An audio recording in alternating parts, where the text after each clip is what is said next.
Hello students, I am Ankush Malhotra and you are with Learn Easy Maths and Arts classes। आज इस video में हम कॉन्ग्रेंसी की exercise number 9A के question solve करेंगे। So without wasting a time let's begin. So congruency as you had already studied in the previous classes, congruency of triangles क्या होती है। कॉन्ग्रेंसी वर्ड का मतलब क्या होता है? कॉन्ग्रेंट वर्ड का मतलब होता है same shape and same size, same shape and same size. अगर दो ट्राइंगल्स सिमिलर शेप के होते हैं, सेम शेप के होते हैं और उनका साइज भी सेम होता है। साइज मीन्स आप कह सकते हैं कि इनका एरिया सेम है, या फिर ये कह सकते हैं इनकी तीनों साइडों की जो लेंथ है, कॉरस्पॉन्डिंग साइड्स की लेंथ, वो आपस में इक्वल होती है, या फिर एंगल्स तीनों आपस में इक्वल होते हैं। तो उन ट्राइंगल्स को हम क्या बोलते हैं? कॉन्ग्रेंट ट्राइंगल्स बोलते हैं। तो कॉन्ग्रेंट वर्ड का मतलब क्या होता है? Those triangles which are same in shape and same in size, those are known as congruent triangle.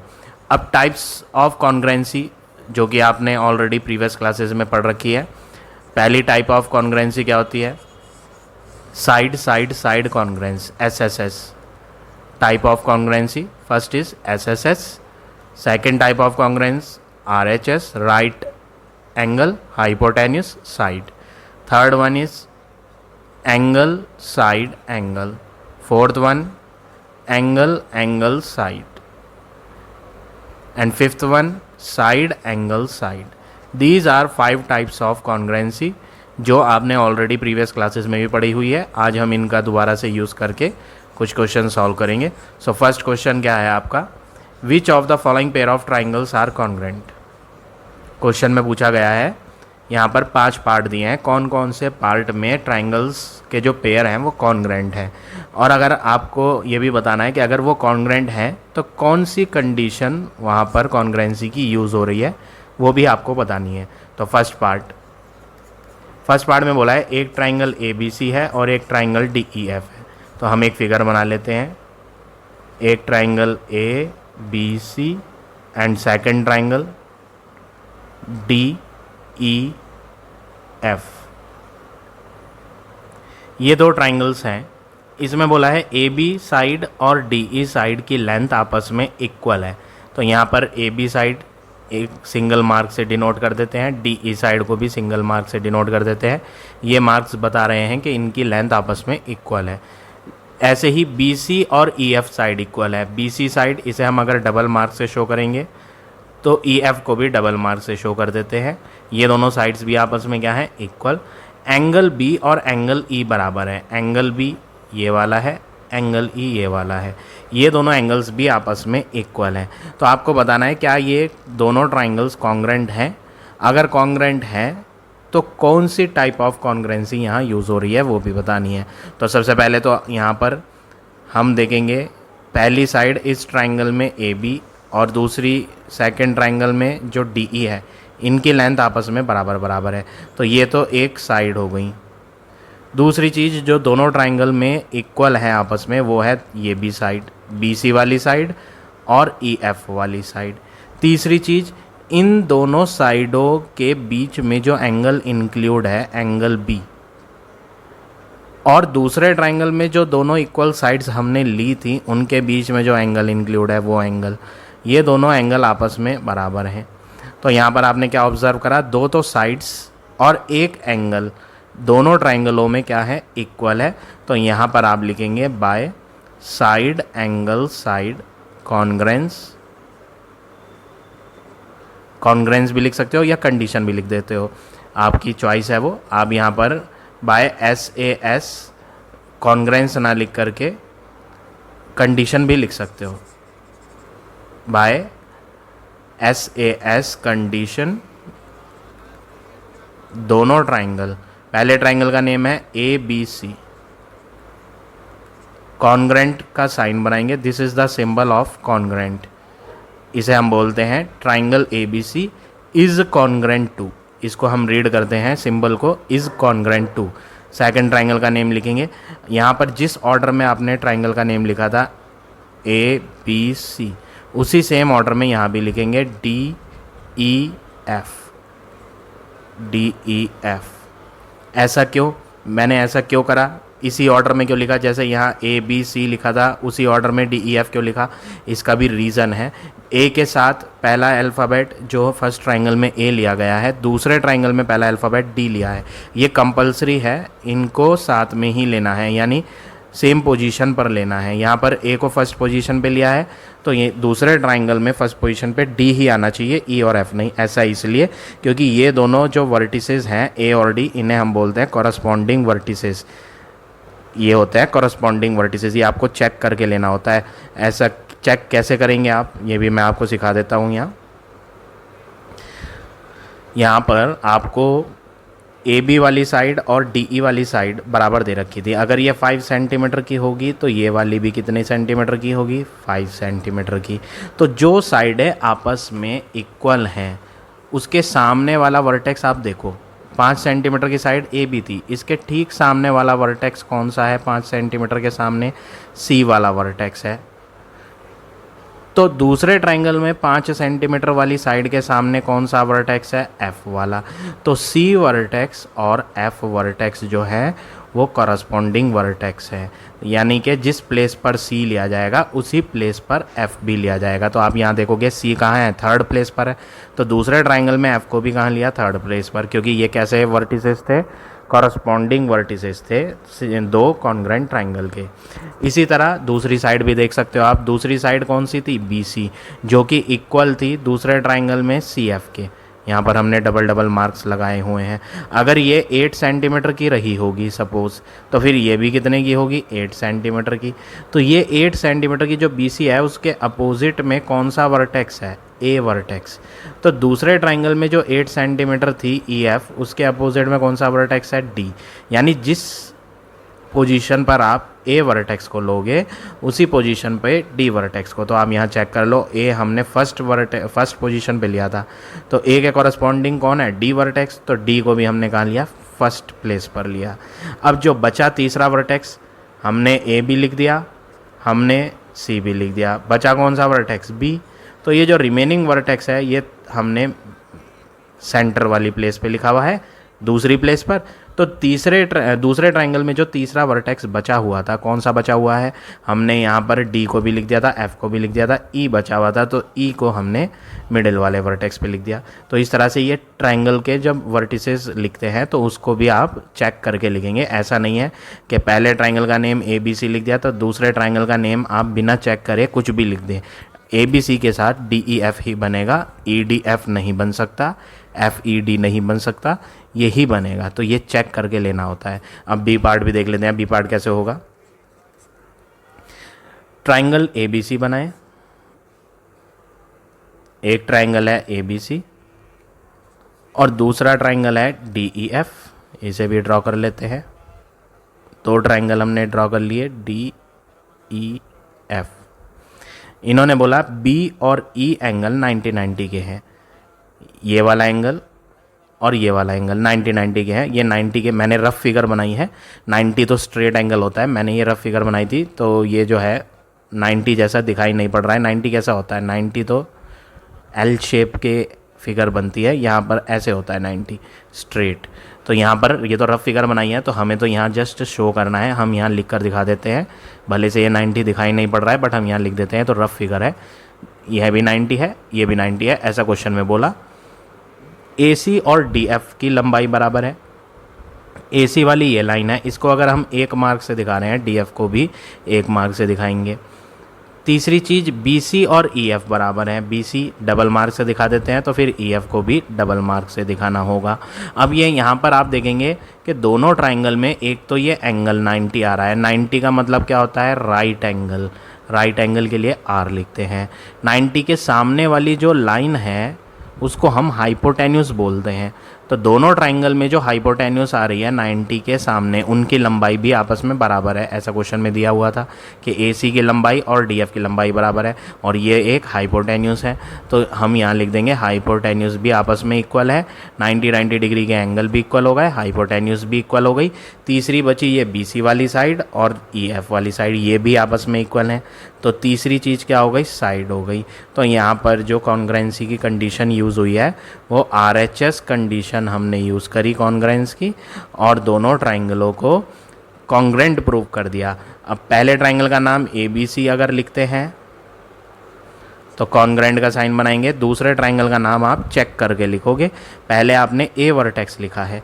A vertex ऐसा वर्टेक्स है जो BC वाली साइड के अपोजिट में था, सामने था। BC वाली साइड के ठीक सामने A था। BC वाली साइड किसके इक्वल थी, EF के इक्वल थी। तो EF के ठीक सामने D वर्टेक्स है, तो A वर्टेक्स फर्स्ट प्लेस पर था, तो यहाँ फर्स्ट प्लेस पर D आएगा। दूसरे प्लेस पर हमने B वर्टेक्स लिखा है। B कौन सा एंगल है, B 90 वाला है। तो 90 वाला एंगल कौन से वर्टेक्स पे बना हुआ है, E पर, यानी जिस प्लेस पर B वाला एंगल आया 90 डिग्री का, उसी प्लेस पर E वाला एंगल आएगा। तो B सेकंड पे था, तो सेकंड प्लेस पर यहाँ पर आ जाएगा E वाला एंगल।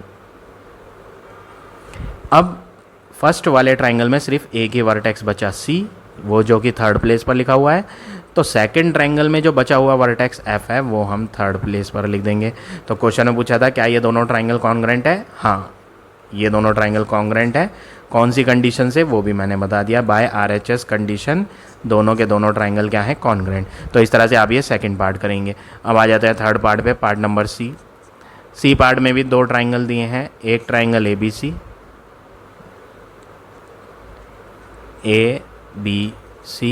और दूसरा ट्राइंगल है QRP। ABC QRP। अब इन्होंने क्या बोला है, AB और QR आपस में बराबर लेने हैं। AB को 1 मार्क से दिखाओ तो QR को भी 1 मार्क से दिखाओ। एंगल B और एंगल R, एंगल B ये कॉर्नर वाला है, एंगल R ये कॉर्नर वाला है, इनको भी 1-1 मार्क से दिखा दिया। एंगल C और एंगल B, एंगल C ये है, इसको आप डबल मार्क से दिखाओ। क्यों, क्योंकि ये दूसरा एंगल है। पहला एंगल कौन था, B और R वाला इक्वल, दूसरा एंगल डबल मार्क से दिखाओ। C वाला किसके इक्वल है, P वाले के इक्वल है, तो इसको भी डबल से दिखा देते हैं। अब क्या ये दोनों ट्राइंगल कॉन्ग्रेंट हैं, अगर हैं तो कौन सी कंडीशन से है, ऐसा पूछा गया है। तो सबसे पहली चीज़, ये एक एंगल है जो कि इसके इक्वल है, तो पहली चीज़ एंगल मिली दोनों ट्राइंगलों में इक्वल। दूसरी चीज़, ये भी एंगल और ये भी एंगल, तो ये एंगल हो गया। तीसरी चीज़, इस ट्राइंगल में AB वाली साइड और दूसरे वाले ट्राइंगल में QR वाली साइड, ये दोनों की दोनों साइडें हैं, तो तीसरी चीज़ क्या आपस में इक्वल है, साइड। तो दो तो एंगल्स इक्वल आ रहे थे ट्राइंगलों में, और तीसरी चीज़ जो थी वो साइड थी। अब ASA और AAS दोनों सिमिलर सी दिखाई पड़ती हैं। इसमें भी दो एंगल हैं, इसमें भी दो एंगल हैं, इसमें एक साइड थी, इसमें भी एक साइड थी। फ़र्क सिर्फ इतना है, इसमें साइड को हमने बीच में लिखा हुआ था सेंटर में, और इसमें साइड को हमने थर्ड प्लेस पर लिखा हुआ था। अब कैसे पता चलता है कि कौन सी वाली कंडीशन ASA होगी और कौन सी वाली कंडीशन कॉन्ग्रेंसी की AAS होगी। इसके लिए आपको ध्यान रखना है, जो दो एंगल्स हमने लिए हैं, अगर उसके नीचे वाली साइड आपस में इक्वल होती है तो वो होती है ASA कंडीशन। तो ASA कंडीशन के लिए आपको क्या याद रखना है, जो दो एंगल आपस में इक्वल लिए गए थे दोनों ट्राइंगलों में, अगर उसके नीचे वाली साइड जिसके ऊपर वो दोनों एंगल बन रहे थे, जैसे कि अगर आप यहाँ देखें तो यहाँ पर एक एंगल B था और एक एंगल C था, जो कि दूसरे ट्राइंगलों में इक्वल था। पहला एंगल B और दूसरा एंगल C। तो B और C एंगल कौन सी साइड के ऊपर बने हुए हैं, BC साइड के ऊपर बने हुए हैं, लेकिन ये BC जो है RP के इक्वल तो है नहीं, तो ऐसे में ASA कंडीशन नहीं होगी, AAS कंडीशन होगी। हाँ, अगर यहाँ पर B और C एंगल के नीचे वाली साइड R और P एंगल के नीचे वाली साइड के इक्वल होती, यानी BC और RP इक्वल होती, तो उस केस में ASA बोला जाता। फिलहाल यहाँ पर कौन सी कंडीशन हो गई, बाय एंगल साइड कंडीशन। दोनों ट्राइंगल, एक तो triangle A B C congruent हो गया ट्राइंगल, दूसरे ट्राइंगल का नाम चेक करके लिखेंगे। अब जैसे यहाँ पर आपने ए वर्टेक्स लिखा, ए वर्टेक्स, तो यहाँ पर दोनों ट्राइंगलों में कैसे पहचान करें भाई? दो एंगल्स तो ट्राइंगलों में इक्वल थे। कौन कौन से दो एंगल? एक सिंगल मार्क वाला बी और ये सिंगल मार्क वाला आर आपस में बराबर हैं। तो बी वाला कौन सी प्लेस पर लिखा आपने? बी वाला दूसरी प्लेस पर लिखा, तो यहाँ पर भी दूसरी प्लेस पर आप वही एंगल लिखोगे जो बी के बराबर था। बी दूसरी प्लेस पर था, बी के बराबर कौन सा एंगल? आर, तो दूसरी प्लेस पर आर लिखो। सी वाला एंगल डबल मार्क से था जो कि किसके इक्वल था? पी वाले के, तो जिस प्लेस पर सी होगा उस प्लेस पर पी लिखेंगे। सी कौन सी प्लेस पर था? थर्ड प्लेस पर, तो थर्ड प्लेस पर यहाँ कौन आएगा? पी आएगा। इस ट्राइंगल का एक ही वर्टेक्स बचा है, पी भी हो गया, आर भी हो गया, क्यू, तो फर्स्ट प्लेस जो एम्प्टी बच गई वहाँ पर क्या भर देंगे? क्यू भर देंगे। तो इस तरह से ये पार्ट नंबर 4 करेंगे। अब फिफ्थ पार्ट पे आ जाते हैं, पार्ट नंबर 5 ई। डी पार्ट भी बता देता हूँ मैं आपको, डी देख लेते हैं पहले फिर ई करेंगे। डी पार्ट क्या है? एक ट्राइंगल ए बी सी है और एक ट्राइंगल पी क्यू आर है। दोनों ट्राइंगल बना लेते हैं। पहला ट्राइंगल ए बी सी, दूसरा ट्राइंगल पी क्यू आर। अब आगे क्या बोला? ए बी और पी क्यू बराबर बराबर हैं, तो एक एक निशान से दिखा देते हैं साइडों को, ए बी को और पी क्यू को। ए सी और पी आर को भी, ए सी एक निशान से, एक से नहीं दिखाएंगे, एक निशान से, तो हमने ये फर्स्ट वाली साइडें दिखाई, ए बी और पी क्यू बराबर थी। अब ए सी डबल मार्क से दिखाओ। ए सी किसके बराबर है? ए सी पी आर के बराबर है, तो इसको भी डबल से दिखाओ। तीसरी चीज़ बी सी वाली साइड, इसको तीन मार्क से दिखाओ, ये तीसरा पेयर है। तो बी सी किसके इक्वल है? क्यू आर के, इसे भी 3 मार्क से दिखाओ। तो यहाँ पर आपने क्या ऑब्जर्व करा कि दोनों ट्राइंगल में तीनों की तीनों साइडें आपस में बराबर आ रही हैं। तो ऐसे में जो कंडीशन होती है वो कौन सी कंडीशन होती है? एस एस एस कंडीशन होती है कॉन्ग्रेंस की, और दोनों ट्राइंगल आपस में क्या हो जाएंगे? कॉन्ग्रेंट। पहले ट्राइंगल का नाम आप ए बी सी अगर लिखते हो तो कॉन्ग्रेंट का साइन बनाने के बाद दूसरे ट्राइंगल का नाम आप चेक करके लिखो। आपने सबसे पहले ए लिखा, ए कोना जो ए वर्टेक्स था वो कौन सी साइड के सामने आ रहा है?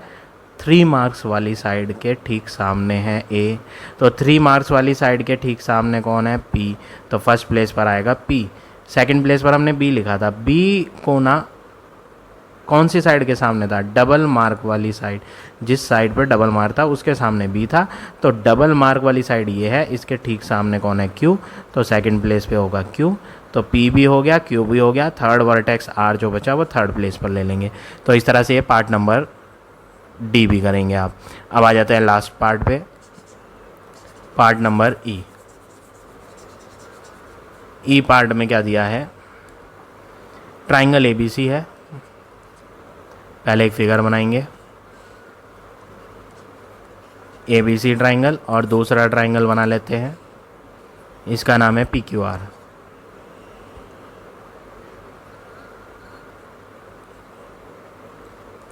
अब क्वेश्चन में क्या क्या गिवन है? बी सी साइड और क्यू आर साइड बराबर हैं। बी सी को एक निशान से दिखाओ, क्यू आर को एक निशान से दिखाओ, बराबर हैं यहाँ आपस में। एंगल ए 90 है, ऐसा क्वेश्चन में बोला, तो मैं यहाँ लिख देता हूँ ये एंगल क्या है? 90। सी और आर 40-40 है, सी वाला 40, आर वाला 40, और क्यू वाला 50, ये वाला 50। अब आप क्या ऑब्जर्व करोगे? पहली चीज़, BC वाली साइड जो है वो QR के इक्वल है, तो यहाँ पर दोनों ट्राइंगलों में हमें एक साइड मिल गई आपस में इक्वल। दूसरी चीज़, ये C कोने वाला जो एंगल है वो दूसरे ट्राइंगल में R कॉर्नर वाले एंगल के बराबर था, दोनों के दोनों 40-40 के हैं, तो ये दोनों एंगल्स हो गए, तो ये हमने सेकंड प्लेस पर ये एंगल लिख दिया। अब तीसरी चीज़ आप देखोगे, दोनों ट्राइंगल में आपको अलग अलग एंगल मिलेंगे। फर्स्ट ट्राइंगल में तो 90 डिग्री मिल रहा है, और सेकंड वाले ट्राइंगल में 90 है ही नहीं, 50 है वहाँ पर। अगर आप ध्यान से देखें, यहाँ फर्स्ट में 90 और सेकंड में 50, तो आपको यहाँ क्या करना पड़ेगा? आपको यहाँ किसी एक ट्राइंगल में एंगल सम प्रॉपर्टी लगानी पड़ेगी। एंगल सम प्रॉपर्टी क्या होती है? ट्राइंगल के तीनों एंगलों को जोड़कर 180 होता है, ट्राइंगल के तीनों एंगल्स को ऐड करके 180 होता है, इसको हम एंगल सम प्रॉपर्टी बोलते हैं। तो 90 + 40 अगर आप करोगे तो 90 + 40 क्या हो गया? 130। 130 आया दो का टोटल, लेकिन तीनों का टोटल 180 होता है, तो 180 में से दो का टोटल हटाओगे तो ये वाला बचेगा 50 डिग्री। अब आप तीनों को जोड़कर देख लो, 180 ही बैठेगा। तो यहाँ पर अब आपको क्या मिला? आपको यहाँ एंगल बी और एंगल क्यू दोनों आपस में बराबर मिल गए। अगर आप ध्यान से देखें, बी एंगल 50 हमने खुद फाइंड करा एंगल सम प्रॉपर्टी से, और क्यू तो पहले से ही 50 दिया हुआ था। तो ये दोनों के दोनों एंगल भी आपस में क्या हो गए? बराबर। तो ये जो 40 वाला था ये किसके इक्वल था? आर वाले एंगल के इक्वल। अगर इन्हें एक एक निशान से दिखाया है तो ये 50 वाला दो दो निशान से दिखा दो, ये दूसरा पेयर हो गया एंगल का। तो ये 50 और ये 50, इन्हें हमने दो दो मार्क से दिखा दिया, ये दूसरा पेयर है एंगल का, सेकंड पेयर, इसलिए इनकी पहचान अलग तरीके से की जाए, इसलिए हमने यहाँ पर डबल डबल एंगल के निशान बनाए। तो ये भी क्या है? एंगल है। तो हमारे पास दो तो एंगल आ रहे हैं और एक साइड आ रही है। अब दो एंगल और एक साइड में हमारे पास दो कंडीशन होती हैं। कौन कौन सी दो कंडीशन होती हैं? या तो ASA बना सकते हो या आप AAS बना सकते हो। अब ASA कब होती है? ASA तब होती है जब दोनों इक्वल एंगल जो लिए गए थे उसके नीचे वाली साइड भी इक्वल हो। जो दो एंगल आपस में बराबर लिए गए हैं उनके नीचे वाली साइड अगर इक्वल होगी तो ASA कहलाएगी, अदरवाइज़ AAS कहलाएगी। ज़रा चेक करें, हमने जो दो एंगल लिए थे वो एक ये 40 वाला लिया था और एक ये 50 वाला लिया था, जो दूसरे ट्रायंगल में भी आ गया था 40 और 50। तो एंगल तो हो गए। क्या इनके नीचे वाली साइड भी हमने इक्वल ली थी? हाँ, हमने ली थी इनके नीचे वाली साइड। ये जो 50 और 40 डिग्री के एंगल है, इनके नीचे वाली साइड BC है और इधर नीचे वाली साइड QR है। ये दोनों हमने बराबर ही ली थी, इसलिए यहाँ पर AAS कंडीशन नहीं होगी। कौन सी कंडीशन होगी? ASA। तो यहाँ पर हम लिख देंगे bye angle side angle condition. दोनों ट्राइंगल कौन कौन से? ABC कॉन्ग्रेंट होगा ट्राइंगल PQR के। तो ये हो गया आपका फाइनल आंसर फर्स्ट के ई पार्ट का। तो इस तरह से आपको ये सारे पार्ट करने हैं और इन्हीं पांचों कॉन्ग्रेंसीज जो मैंने आपको यहाँ फर्स्ट क्वेश्चन में कराई हैं, इन्हीं पांचों टाइप के कंडीशंस के कॉन्ग्रेंसी का अगले क्वेश्चंस में यूज़ है। अब हम सेकंड क्वेश्चन देख लेते हैं। सेकंड क्वेश्चन कैसे होगा? सेकंड क्वेश्चन में ये सर्कल की फिगर बनी हुई है और क्वेश्चन में बोला है the given figure show a circle with centre O। ये जो O है ये सेंटर है। तो अगर मैं यहाँ पर कंस्ट्रक्शन लूँ, और कंस्ट्रक्शन का मतलब मैं खुद एक लाइन ड्रॉ करूँ, O से A को ज्वाइन करूँ, O से B को। ये क्वेश्चन में तो दिया नहीं था, ये तो मैंने खुद लिया, मैंने अपने आप बनाई, क्वेश्चन में तो कहीं बोला ही नहीं है। तो जब ये क्वेश्चन में लाइनें खींची हुई नहीं थी, ना हेडिंग में बोली थी, ये तो हमने खुद ड्रॉ करी। तो जो चीज़ हम खुद ड्रॉ करते हैं उसे हम बोलते हैं कंस्ट्रक्शन। तो इसीलिए हमने यहाँ पर कंस्ट्रक्शन लिखा है। कंस्ट्रक्शन में क्या लिखा? कंस्ट्रक्शन में हम लिखेंगे ज्वाइन करेंगे। कौन कौन सी लाइनें को हमने ज्वाइन करा है? एक तो हमने ज्वाइन करी है OA वाली लाइन और एक हमने ज्वाइन करी है OB वाली लाइन।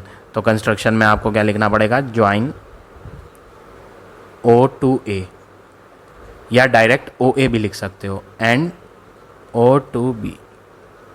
O से A को ज्वाइन करो, O से B को, या फिर आप डायरेक्टली लिख दो OA।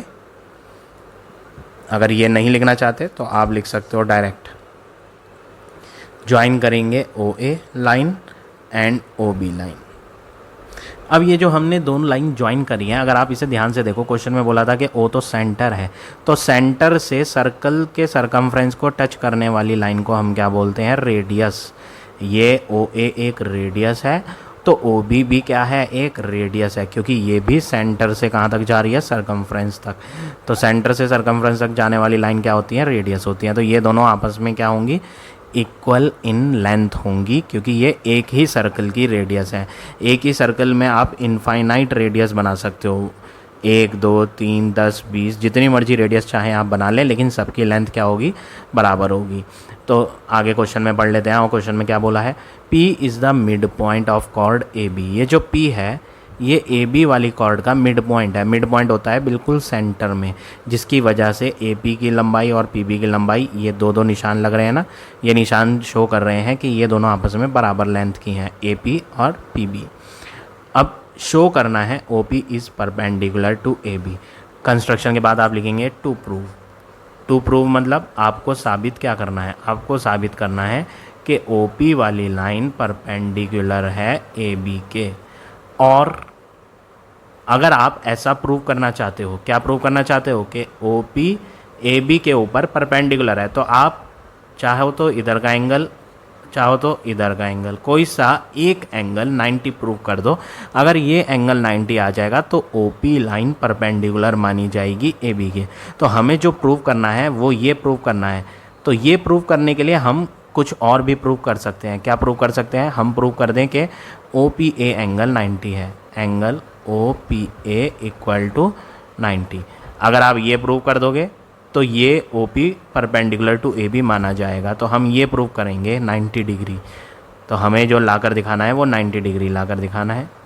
अब कैसे लाया जाएगा 90, कॉन्ग्रुएंसी की हेल्प से होगा। सबसे पहले आप लिखोगे टू प्रूव के बाद प्रूफ। प्रूफ मतलब सबूत दे रहे हो आप, आपको साबित करना है कि ये एंगल 90 है। तो ये 90 साबित करने के लिए क्या क्या सबूत है आपके पास, एविडेंस, वो हम प्रूफ में करेंगे। कॉन्ग्रुएंसी लगाएंगे। कॉन्ग्रुएंसी में सबसे पहले तो आप ट्रायंगलों के नाम लिखोगे। पहला ट्रायंगल अगर मैं यहाँ बनाकर दिखाऊँ, जो हमने लिया है, एक ट्रायंगल ये वाला लिया है जिसका नाम है ओ पी ए, और दूसरा ट्रायंगल जो हम ले रहे हैं वो है ओ पी बी। आप देखेंगे दोनों ट्रायंगल में ओ पी वाली लंबाई लाइन जो है वो कॉमन लाइन है। अगर इसकी लंबाई 5 सेंटीमीटर हुई तो फिर इसकी भी तो 5 ही होगी। क्यों? क्योंकि ये भी ओ पी है, वो भी ओ पी है, इसलिए इनकी लंबाई बराबर होगी। तो सबसे पहली चीज़ कॉन्ग्रुएंसी के लिए दोनों ट्रायंगल में ओ पी की लंबाई बराबर होगी। फर्स्ट ट्रायंगल की ओ पी और सेकेंड ट्रायंगल की ओ पी आपस में बराबर होगी, क्योंकि ये एक कॉमन साइड है। दूसरी चीज़, फर्स्ट ट्रायंगल में ए पी डबल मार्क से दिखा रखी थी, सेकंड ट्रायंगल में पी बी डबल मार्क से दिखा रखी थी। क्यों दिखा रखी थी? क्योंकि हेडिंग में बोला था पी मिड पॉइंट है। तो हम यहाँ लिखेंगे पहले ट्रायंगल की ए पी बराबर है दूसरे ट्रायंगल की पी बी के। क्यों? क्योंकि क्वेश्चन में बोला था P is mid point of A B. ये जो पी था ये ए बी का मिड पॉइंट मतलब सेंटर में था। तो दो चीज़ हो गई। कॉन्ग्रुएंसी के लिए तो 3 चीज़ होती हैं। कौन कौन सी कंडीशंस पढ़ाई थी मैंने? 5 कंडीशन पढ़ाई हैं आपको पिछले क्वेश्चन में। पहली कंडीशन एस एस एस, दूसरी आर एच एस, तीसरी ए एस, और चौथी ए एस ए, और पांचवी एस ए एस। इन 5 में से कोई सी एक यहाँ यूज़ होगी। तो 3 चीज़ तो चाहिए ही चाहिए। हर किसी कंडीशन में 3 ही चीज़ यूज़ होंगी, साइड और एंगलों को मिलाकर। तो हम यहाँ देखते हैं तीसरी चीज़ क्या आएगी। 2 तो आ गई हमारे पास, तीसरी क्या है इनमें? तीसरी इनमें ये रेडियस है इक्वल लेंथ की। आप बोल सकते हो पहले ट्रायंगल की जो ओ ए लाइन है वो बराबर होगी दूसरे ट्रायंगल की ओ बी लाइन के। क्यों? क्योंकि ऐसा क्वेश्चन में तो कहीं बोला नहीं, ये हमारी अंडरस्टैंडिंग है, हमें पता है कि ये दोनों रेडियस हैं सेम सर्कल की। रीज़न है इनका, ये आपस में इक्वल इसलिए हैं क्योंकि ये रेडियस ऑफ सेम सर्कल।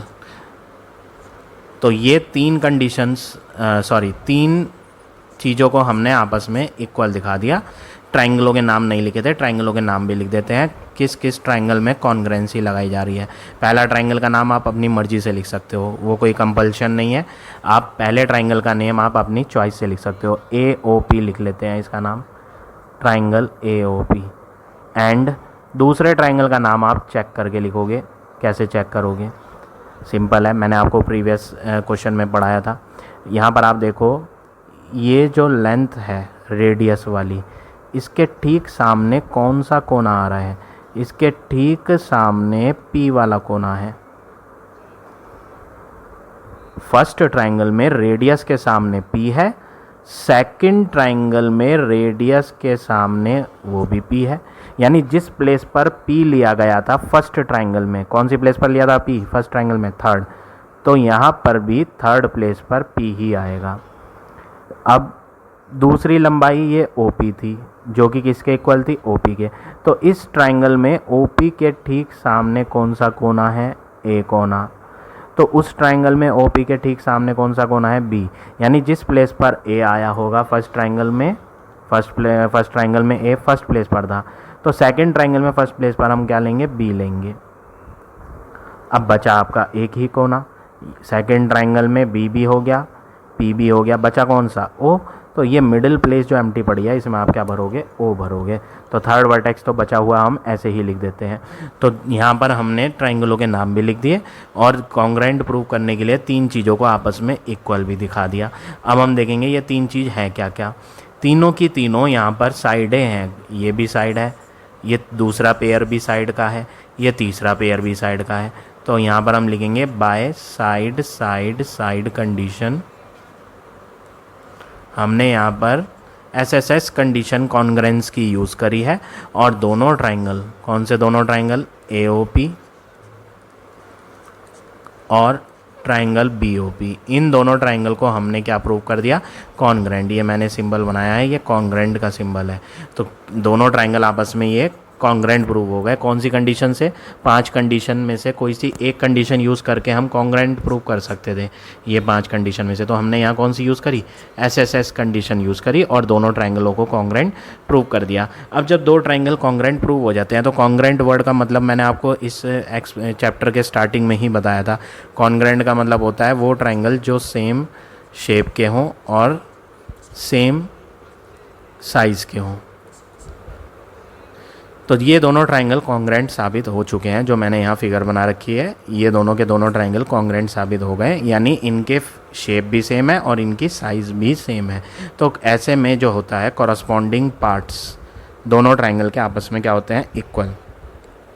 दोनों कॉन्ग्रेंट ट्राइंगल के कॉरस्पॉन्डिंग पार्ट्स आपस में क्या होते हैं, इक्वल। अब कॉरस्पॉन्डिंग पार्ट किसे कहते हैं, इस ट्राइंगल को इस ट्राइंगल पे जब मैच करोगे, इस फिगर को रोटेट करके इसके ऊपर रख के देखो तो OP वाली लाइन किसके ऊपर जाएगी, OP के ऊपर जाएगी। ये A कोना कहाँ जाएगा, B कोने के ऊपर जाएगा। जब हम दोनों ट्राइंगलों को एक दूसरे के ऊपर फोल्ड करके रखेंगे तो कौन सी साइड किसके ऊपर आएगी, वो आपस में इक्वल हो जाएगी। ऐसे ही कौन सा एंगल किसके ऊपर जाएगा फोल्ड करके, वो एंगल भी आपस में इक्वल हो जाएगा। तो आप ऐसा देखें, बुक जो आपके क्वेश्चन में फिगर बनी हुई थी वो कुछ इस तरह बनी हुई थी। आप ऐसा समझ लें ये एक पेज है, पेपर है, इस पेपर को ट्राइंगल की शेप में कट कर रखा है हमने। ये पेपर, इस पेपर को अगर हम बीच में से फोल्ड कर दें, इसको मैं मोड़ कर फोल्ड करके इधर ले आऊं, तो ये कोना इधर आएगा, ये कोना इसके ऊपर जाएगा मोड़ने पर। तो इसका मतलब है जब ये एंगल को हम मोड़ कर इसके ऊपर रखेंगे तो ये दोनों एंगल आपस में क्या माने जाएंगे, बराबर माने जाएंगे, क्योंकि ये दोनों ट्राइंगल कैसे हैं, कॉन्ग्रेंट ट्राइंगल है। तो इस तरह के एंगल्स को हम क्या बोलते हैं, कॉरस्पॉन्डिंग एंगल। ये वाली साइड जो है ये फोल्ड होकर किसके ऊपर जाएगी, इसके ऊपर जाएगी, तो ये वाली कहलाएंगी कॉरस्पॉन्डिंग साइड्स। ये वाली साइड किसके ऊपर जाएगी, इसके ऊपर जाएगी जब हम पेज को फोल्ड करेंगे तो ये दोनों साइड क्या कहलाएंगे, कॉरस्पॉन्डिंग साइड्स। तो जो दो ट्राइंगल आपस में कॉन्ग्रेंट होते हैं उनके कॉरस्पॉन्डिंग साइड्स भी इक्वल होते हैं, उनके कॉरस्पॉन्डिंग एंगल्स भी आपस में इक्वल होते हैं। तो हमने यहाँ दोनों ट्राइंगल कॉन्ग्रेंट साबित कर दिए थे, जिसके कारण हम कह सकते हैं कि इस ट्राइंगल को इस पे फोल्ड करके देखेंगे तो ये वाला एंगल इसके ऊपर जाएगा फोल्ड होकर। तो ये दोनों कॉरस्पॉन्डिंग एंगल आपस में क्या होंगे, बराबर। तो देयरफॉर, क्योंकि ये कॉन्ग्रेंट ट्राइंगल्स हैं इसलिए ये जो मैंने 3 डॉट बनाए हैं इसको हम बोलते हैं देयरफॉर। हिंदी में क्या कहते हैं इसे, इसलिए। ये दोनों ट्राइंगल कॉन्ग्रेंट है इसलिए एंगल OPA जो ये कॉर्नर वाला है OPA और ये जो कॉर्नर वाला है OPB, ये दोनों एंगल्स आपस में क्या होंगे, इक्वल होंगे। क्यों, क्योंकि ये corresponding parts of congruent triangle हैं। तो यहाँ पर हम एक शॉर्ट में लिख देते हैं CPCTC। CPCTC का मतलब क्या होता है? Corresponding parts of congruent triangle are congruent. Hindi में क्या कहते हैं इसे? जो कॉरस्पॉन्डिंग पार्ट्स होते हैं, कॉरस्पॉन्डिंग पार्ट्स का मतलब हिस्से। किसके हिस्से? कॉन्ग्रेंट ट्राइंगल के हिस्से। कॉरस्पॉन्डिंग हिस्से कॉन्ग्रेंट ट्राइंगल के हिस्से। क्या मतलब क्या हो गया? हिस्सों का मतलब हो गया साइड्स और एंगल। जो कॉरस्पॉन्डिंग साइड्स या कॉरस्पॉन्डिंग एंगल्स होते हैं उसके लिए हमने यहाँ पार्ट्स यूज़ करा। तो corresponding parts of congruent triangle are congruent, CPCTC लिख देते हैं इसे शॉर्ट में। अब हम क्या करेंगे, मान लो कि इनकी वैल्यू, ये जो दो एंगल हमने बराबर साबित करे हैं, बराबर तो ये है, बट इनकी वैल्यू क्या है? ये 60 डिग्री के एंगल हैं, ये 50 डिग्री के एंगल हैं। कितने डिग्री के एंगल हैं? मान लो ये एंगल x डिग्री के हैं, हमें पता तो है नहीं कितने डिग्री के हैं, तो हम इसे मान रहे हैं कि भाई ये इक्वल तो है ही, बट ये कितने डिग्री के एंगल हैं? ये x डिग्री के एंगल है। अब आप फिगर में देखोगे तो यहाँ फिगर में आपको नज़र आएगा AB एक स्ट्रेट लाइन थी, कॉर्ड। AB एक स्ट्रेट लाइन थी, AB is a straight line. क्यों मैं इसे स्ट्रेट लाइन कह रहा हूँ? क्योंकि ये एक कॉर्ड थी, क्वेश्चन में साफ साफ बोला था कॉर्ड AB। तो कॉर्ड टेढ़ी मेढ़ी नहीं बनती है कि ऐसे खींच के इधर मोड़ दो ये कॉर्ड हो गई, नहीं, कॉर्ड तो स्ट्रेट लाइन ही होती है। तो AB एक स्ट्रेट लाइन है और स्ट्रेट लाइन पे जो दो एंगल बन रहे हैं इनका सम क्या होगा? 180, 180। Angle OPA plus angle OPB, इन दोनों का सम क्या होगा? 180 डिग्री होगा। क्यों? इसको हम बोलते हैं लीनियर पेयर। स्ट्रेट लाइन के ऊपर अगर दो एंगलों को जोड़ा जाए तो उन दोनों एंगलों को जोड़कर 180 होता है लीनियर पेयर प्रॉपर्टी से। अब x plus x equal to 180, क्योंकि इन दोनों एंगलों को मैंने x माना था यहाँ, तो x प्लस एक्स हो गया 2x equal 180। x equal to 180 multiply 2 divide में आएगा, कट करेंगे तो फाइनली x का आंसर क्या आ गया? 90। अब x कौन था? x तो ये दोनों एंगल थे, तो हम यहाँ लिख देते हैं एंगल OPA और एंगल OPB, दोनों के दोनों कितने आ गए? 90 डिग्री के एंगल आ गए। अब जब ये दोनों एंगल 90 डिग्री के हैं तो आप बोल सकते हो कि ये OP वाली लाइन परपेंडिकुलर मानी जाएगी, क्योंकि इधर का एंगल और उधर का एंगल 90 जब होता है तो बीच वाली लाइन जिसकी वजह से 90 डिग्री बना था वो परपेंडिकुलर होती है। तो लास्ट में आप क्या लिख देंगे? So we can say OP line is perpendicular on, किसके ऊपर 90 बना? AB। तो जो आपको प्रूव करना था वो हो गया, तो लास्ट में लिख दोगे हैंस प्रूव्ड। तो इस तरह से आप ये क्वेश्चन नंबर 2 करेंगे। अब आ जाते हैं नेक्स्ट क्वेश्चन पे।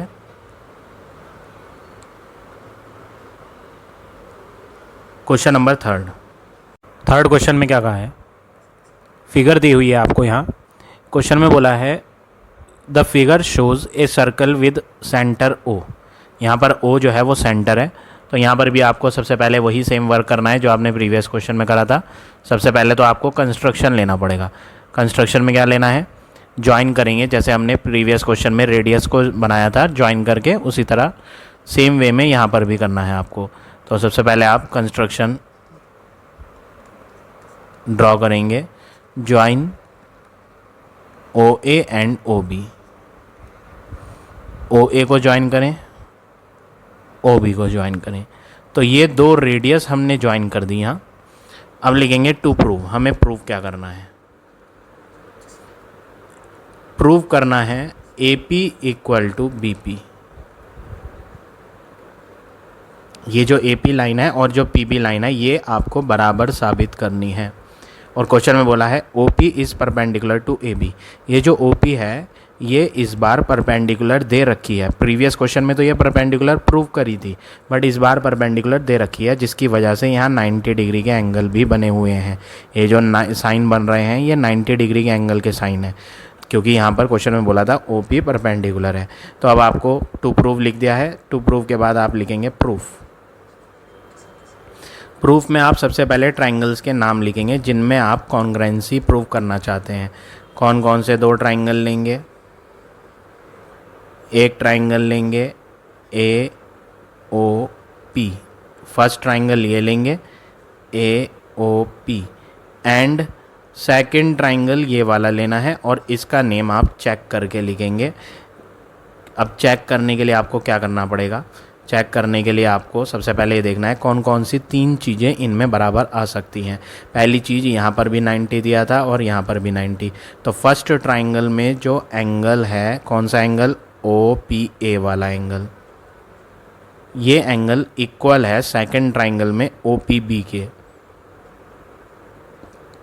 Y this two angles are equal, क्योंकि क्वेश्चन में गिवन था ये दोनों के दोनों 90 डिग्री के हैं, ऐसा क्वेश्चन में दे रखा है। या फिर आप ये भी लिख सकते हो कि OP परपेंडिकुलर थी AB के, इसके लिए ये इसकी वजह से ये दोनों एंगल आपस में क्या थे, इक्वल थे। कितने कितने डिग्री के, 90 डिग्री के, परपेंडिकुलर वर्ड की वजह से। अब दूसरी चीज़, दोनों ट्राइंगल में OP लाइन ऐसी लाइन है जो कॉमन लाइन है, और कॉमन लाइन दोनों ट्राइंगल में आती है, इसकी वजह से इनकी लेंथ बराबर होती है। तो सेकंड थिंग जो दोनों में बराबर है वो फर्स्ट ट्राइंगल में OP और सेकंड ट्राइंगल में भी OP आ रही है, दोनों आपस में बराबर होंगी क्योंकि ये एक कॉमन साइड है, और कॉमन साइड होने की वजह से इसकी लेंथ जो एक ट्राइंगल में होगी वही लेंथ दूसरे में भी होगी। अब तीसरी चीज़ आपको यहाँ खुद ढूंढनी है, गिवन नहीं है, वो है ये OA लाइन जो कि रेडियस है, सेंटर से थी ये, सेंटर से सरकमफ्रेंस तक रेडियस, सेंटर से सरकमफ्रेंस तक ये भी रेडियस। तो आप बोल सकते हो OA की लंबाई जो पहले ट्राइंगल में आई और OB की लंबाई जो दूसरे ट्राइंगल में आई, ये इक्वल है क्योंकि ये क्या है, रेडियस ऑफ सेम सर्कल। तो ये 3 चीज़ हो गई। अब हम इन 3 चीज़ों की हेल्प से ट्राइंगल का नाम भी लिख लेते हैं। यहाँ पर मैं मार्क लगा लेता हूँ, ये OA सिंगल मार्क से दिखाता हूँ और ये OB भी सिंगल मार्क से दिखाता हूँ। क्यों? क्योंकि ये आपस में बराबर थी। OP को सिंगल मार्क से नहीं दिखाते, ये दूसरा पेयर था, OP वाला दूसरा पेयर था, तो इसे हम डबल मार्क से दिखा देते हैं। OP किसके इक्वल थी? OP के ही इक्वल थी कि ये एक कॉमन साइड थी। अब सबसे पहले आपको क्या करना है, 90 डिग्री दोनों ट्राइंगलों में P वाले कोने पर बना हुआ है। ये कोना क्या है? P कोना। फर्स्ट ट्राइंगल में P कॉर्नर पे 90, सेकंड ट्राइंगल में भी P कॉर्नर पे 90। तो फर्स्ट ट्राइंगल में P थर्ड प्लेस पर था, तो सेकंड ट्राइंगल में भी P को हम कहाँ लेंगे? थर्ड प्लेस पर ही रखेंगे P को। अब दूसरी चीज़, OA लाइन जो है उसके ठीक सामने P कोना है, वो कॉर्नर तो हम लिख चुके हैं पहले से ही। OP लाइन एक कॉमन लाइन थी, तो फर्स्ट ट्राइंगल में जो कॉमन लाइन OP है उसके ठीक सामने कौन सा कोना आ रहा है? अगर आप देखेंगे तो उसके ठीक सामने A वाला कॉर्नर है। तो जिस प्लेस पर A लिया गया है, A कौन सी प्लेस पर है? फर्स्ट प्लेस पर है फर्स्ट ट्राइंगल में। तो सेकंड ट्राइंगल में फर्स्ट प्लेस पर आप वही लेंगे जो A के साथ आएगा। ज़रा देखें, OP साइड कॉमन साइड थी, OP के सामने कौन आया? A आया। इसी कॉमन साइड के सामने दूसरे ट्राइंगल में कौन आया? B आया। तो ये जो दोनों कोने हैं, A कॉर्नर और B कॉर्नर, ये कॉरस्पॉन्डिंग वर्टेक्स हैं। तो A फर्स्ट पे था तो B भी फर्स्ट पे होगा। तो 2 प्लेस ऑक्यूपाई हो गई, बस एक मिडिल प्लेस बची। तो मिडिल प्लेस में यहाँ पर आपका जो रिमेनिंग थर्ड वर्टेक्स होगा ट्राइंगल का वो ले लेंगे। तो B भी हो गया, P भी हो गया, बचा क्या? O। तो O को सेंटर में ले लेंगे। अब ये दोनों ट्राइंगल के नाम हो गए, और यहाँ पर हमने 90 डिग्री लिया। 90 का मतलब क्या होता है? Right angle. 90 means right angle. 90 के सामने वाली लाइन जो थी वो हाइपोटेन्यूस कहलाती है, ये वाली हाइपोटेन्यूस। दूसरे ट्राइंगल में 90 के सामने ये हाइपोटेन्यूस। क्या ये दोनों हमने बराबर ली थी, OA और OB? हाँ, ये रही OA और OB बराबर। तो ये क्या है? हाइपोटेन्यूस हो गई। तो हमारे पास राइट एंगल भी आ गया, हाइपोटेन्यूस भी आ गई। OP और OP क्या थी? Common side. ये दोनों चीज़ें क्या हैं? साइडें हैं। तो ये क्या हो गया? साइड हो गई। तो राइट एंगल भी हो गया, हाइपोटेन्यूस भी हो गया, साइड भी हो गई। तो यहाँ पर कौन सी कंडीशन यूज़ हुई कॉन्ग्रुएंसी की? RHS condition. तो हमने यहाँ लिख दिया by RHS condition triangle AOP और ट्राइंगल BOP आपस में क्या है? कॉन्ग्रुएंट। तो बीच में मैंने क्या साइन लगा दिया? कॉन्ग्रुएंट का साइन यूज़ कर लिया। अब दोनों ट्राइंगल कॉन्ग्रुएंट हो गए हैं, तो इसके जो कॉरस्पॉन्डिंग पार्ट्स होंगे, दोनों कॉन्ग्रुएंट ट्राइंगल के कॉरस्पॉन्डिंग पार्ट्स आपस में क्या होंगे, इक्वल। कॉरस्पॉन्डिंग पार्ट्स किसे कहते हैं, पार्ट्स हिस्से होते हैं। ट्रायंगल के हिस्से क्या होते हैं, ट्रायंगल के हिस्से होते हैं या तो साइड है या एंगल। तो कॉरस्पॉन्डिंग साइड्स इक्वल होती हैं, कॉरस्पॉन्डिंग एंगल्स भी इक्वल होते हैं दोनों कॉन्ग्रुएंट ट्रायंगलों में। तो हम यहाँ AOP और BOP दो ट्रायंगल थे, नंबर भी डले हुए थे, इनके कॉरस्पॉन्डिंग पार्ट्स को आपस में क्या करेंगे, इक्वल लेंगे। तो हम कौन से कॉरस्पॉन्डिंग पार्ट लें, जो हमें प्रूव करना था हम वही लेंगे। AP और BP इक्वल दिखानी थी। AP लाइन ये है, इन दोनों ट्रायंगल को आप आपस में फोल्ड करके देखो। ये एक पेज है, इसको फोल्ड करो जैसे मैंने प्रीवियस क्वेश्चन में बताया था। तो AP लाइन जो है फोल्ड होने के बाद जब इधर फोल्ड करोगे, आप इसे रोल करोगे इधर की तरफ, तो ये AP लाइन किसके ऊपर जाएगी, PB के ऊपर जाएगी। तो AP और PB कैसी साइडें हैं, ये कॉरस्पॉन्डिंग साइड्स हैं। तो आप लास्ट में लिख सकते हो कॉन्ग्रुएंट तो ये हो ही गए दोनों ट्रायंगल, इसलिए ये देयरफॉर है। देयरफॉर मीन्स इसलिए AP साइड पहले ट्रायंगल की और PB साइड दूसरे ट्रायंगल की आपस में क्या हो गई, इक्वल। और क्यों, रीज़न है CPCTC, corresponding parts of congruent triangle are congruent. तो यही आपको यहाँ क्वेश्चन में प्रूव करना था। तो आप लास्ट में लिख देंगे हेंस प्रूव्ड। तो इस तरह से आप ये क्वेश्चन नंबर 3 करेंगे। तो आज हम इतने ही क्वेश्चन करेंगे। आई होप आज का पढ़ाया हुआ टॉपिक आप सबको समझ आ गया होगा। If you like my way of teaching then please like, comment और शेयर ज़रूर करें। In the next video I will give you next question.